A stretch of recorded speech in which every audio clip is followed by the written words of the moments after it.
the next question that's come from the audience is, there are many children who are now addicted to online devices.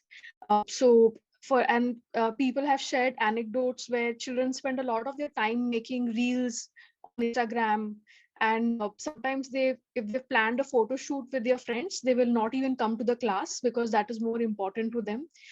So seeing all this, what can an educator do? Most of all, having a conversation with the student or a group of students is very, very important out here, because if they are feeling that is what mindfulness is like. You'll crave for something and you'll go into that craving very easily. You'll slip into that.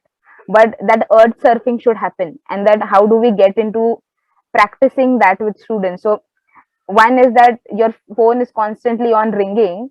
You'll go and your attention will constantly go to that, right? So how one part is just having a conversation with the student and asking them, what are some of the things, if you like, if you really like recording something, then give them tasks which requires recording. That is what I would say. So one is that there is no something which is like happening, okay, on some music or on some, what do we say, I'm short of words.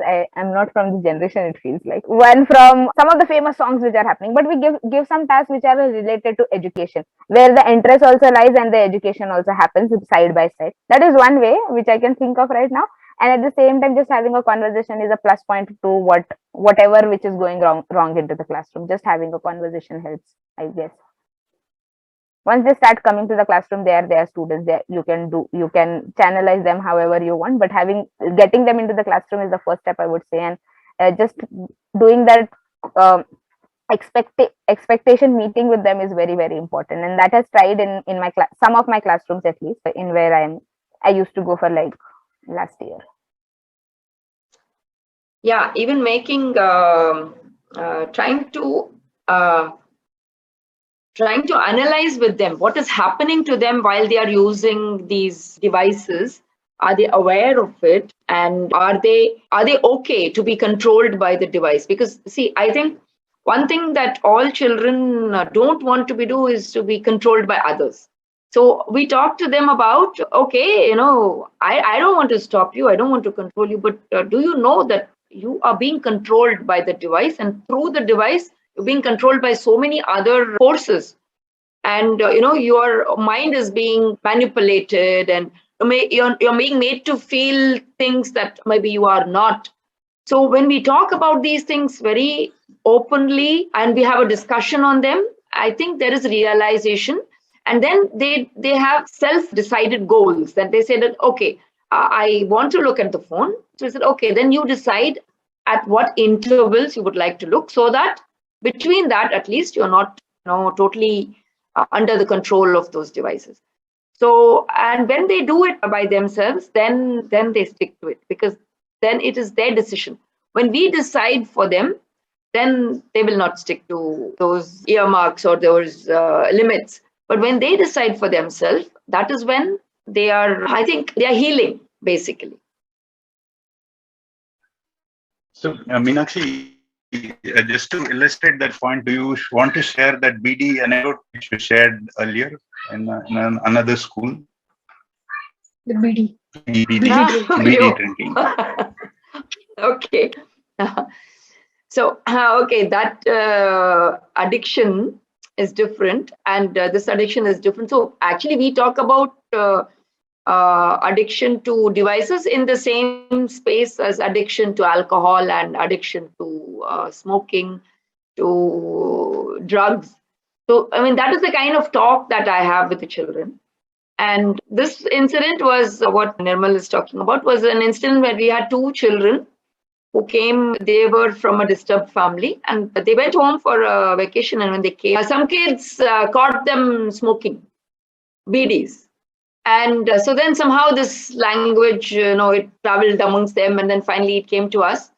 And they told us that, these boys, they have BDs and they're smoking. So I said, oh, wow, that's great. So I, went, they were behind one bush. So I just went there and says, oh, wow, you're smoking. Ah, great. Wonderful. How does it feel? And They were like, no, you've been caught. I said, no, there's nothing wrong with smoking. It's fine, your lungs, you can perforate them. It's your throat, you can get cancer. I don't have any problem. You can smoke, not an issue. But I'm very interested to know how you procured these BDs. Because see, we have to understand the history of what these children have been through. So then they said, father asked us to go and buy BD and buy alcohol. And that time we, kind of take out some and keep for ourselves. So I said, okay, great. That's nice. But, like this way, if you go on smoking, everybody is now asking for a smoke. So soon all the children, all your BDs will get, they get finished because everybody wants a smoke. All these children will say, come give me a smoke. So let's do one thing. I will hold this in my space. I will keep these BDs. Whenever you want to smoke, you can come and smoke. It's okay. It's your decision. These are your BDs. Your hard work with somehow you brought it to this space. So you're welcome to. So they handed it to me, and then they would come. First day they came and said, Auntie, can I have a smoke? I said, yeah, fine. So I gave it to them. I gave them the matchbox. They lit it. Then they're asking me, you don't think this is bad? Huh? I said, no, it's not bad. It's not bad for me. There's nothing wrong. What is it? You're doing it to yourself. If you don't have any consideration for that, it doesn't matter to me. And then second day, they didn't come. Third day, they didn't come. So fourth day, when I saw them, I said, hey, what happened? You don't want your BD? He says, no, we don't want it. So why? What you say is right. It's not good for us. Why should we kill ourselves over something like this? And they stopped completely. And it was a complete realization that it is not something that they want to do to themselves. So the realization that they were harming themselves is what was missing when they were doing it. Before it was a statement, that I can smoke. It was like one of these movie things that stunts that people do. I think most kids end up doing even this reel making and all this for somehow propagating their own image. So when we talk about these things to children, I think they do understand. And when we allow them to take the decision, I never said don't smoke. I just said this is what smoking does to you. If you understand the consequences and you still want to do it, please go ahead. I think this is what we need to do with children. Most of the time, just make them aware of the consequences and let them decide. It may take a week, it may take 10 days, but somewhere it will keep playing in their head that, this is not so good for me. And then as you keep asking them, do you love yourself? Do you love yourself? Do you love yourself? So that, I love myself. Great. But then, you're spoiling your lungs. Anyway, good. Fine. You love yourself. That is enough. So somewhere they could connect that when I love myself, I shouldn't harm myself. And this device addiction is, I think, much, much worse than BD addiction.